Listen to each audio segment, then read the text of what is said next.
राधे राधे दोस्तों। आज मैं आपको पाप मोचनी एकादशी की व्रत कथा सुनाने जा रही। एक बार धर्मराज युधिष्ठिर ने भगवान श्री कृष्ण से कहा, हे जनार्दन, चैत्र मास के कृष्ण पक्ष की एकादशी का क्या नाम है तथा उसकी विधि क्या है, कृपया करके आप मुझे बताइए। तब भगवान श्री कृष्ण ने कहा, हे राजन, चैत्र मास के कृष्ण पक्ष की एकादशी का नाम पाप मोचनी एकादशी है। इसके व्रत के प्रभाव से मनुष्य के सभी पापों का नाश होता है। यह सब व्रतों से उत्तम व्रत है। इस पाप मोचनी एकादशी के महात्म्य के श्रवण व पठन से समस्त पाप नाश हो प्राप्त हो जाते हैं।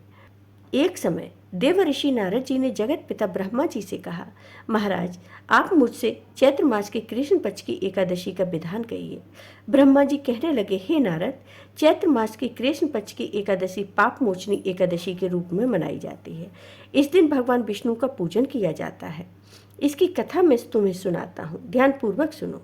इसकी कथा के अनुसार पूर्व काल की बात है। प्राचीन समय में चैत्र रथ नामक एक वन था। उसमें अप्सराएं किन्नरों के साथ विहार किया करती थी।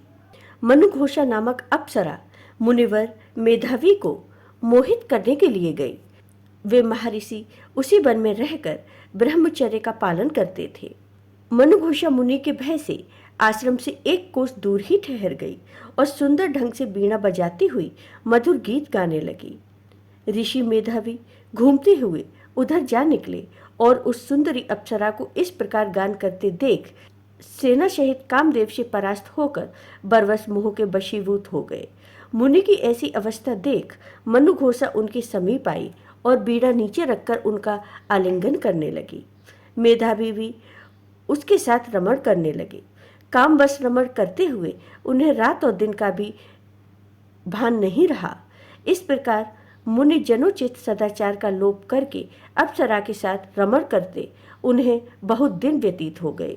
मनुघोषा देवलोक में जाने को तैयार हुई।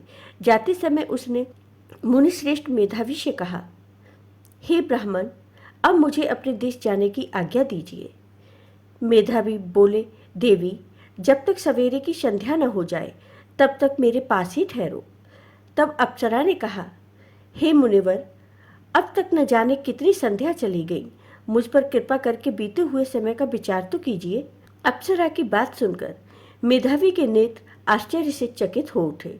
उस समय उन्होंने बीते हुए समय का हिसाब लगाया तो मालूम हुआ कि उसके साथ रहते 57 वर्ष हो गए। उसे अपनी तपस्या का विनाश करने वाली जानकर मुनि को उस पर बड़ा क्रोध आया। उन्होंने उसे श्राप देते हुए कहा, पापिनी, तू पिशाचिनी हो जा। मुनि के श्राप से दुखी होकर वह विनय से नतमस्तक होकर बोली, विप्रवर, मेरे शाप का उद्धार कीजिए।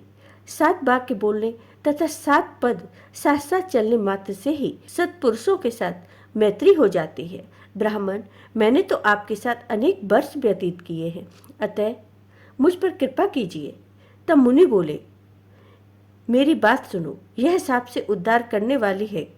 क्या करूं? तुमने मेरी बहुत बड़ी तपस्या नष्ट कर डाली। चैत्र कृष्ण पक्ष में जो शुभ एकादशी आती है उसका नाम है पाप मोचनी।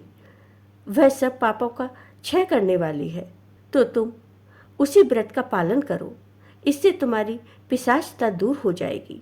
ऐसा कहकर मेधावी ऋषि अपने पिता मुनिवर च्यवन के आश्रम पर गए। उन्हें आया देख च्यवन ऋषि ने पूछा, बेटा, यह क्या किया तुमने? तुमने तो अपने पुण्य का नाश कर डाला। तब मेधावी बोले, पिताजी, मैंने अप्सरा के साथ रमण करने का पाप किया है। कोई ऐसा प्रायश्चित बताइए जिससे पाप का नाश हो जाए।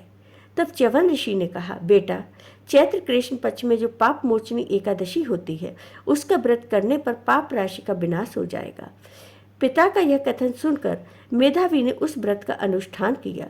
इससे उसका पाप नष्ट हो गया और वे पुनः तपस्या से परिपूर्ण हो गए। इसी प्रकार उस अप्सरा ने भी इस उत्तम व्रत का पालन किया। पाप मोचनी का व्रत करने के कारण वह पिशाच योनि से मुक्त हुई और दिव्य रूप धारणी श्रेष्ठ अप्सरा होकर स्वर्ग लोक में चली गई।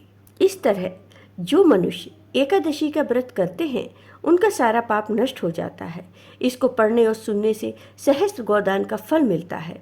ब्रह्म हत्या, स्वर्ण की चोरी, सुरापान और गुरपाली गमन करने वाले महापाप की भी इस व्रत के करने से पाप मुक्त हो जाते हैं।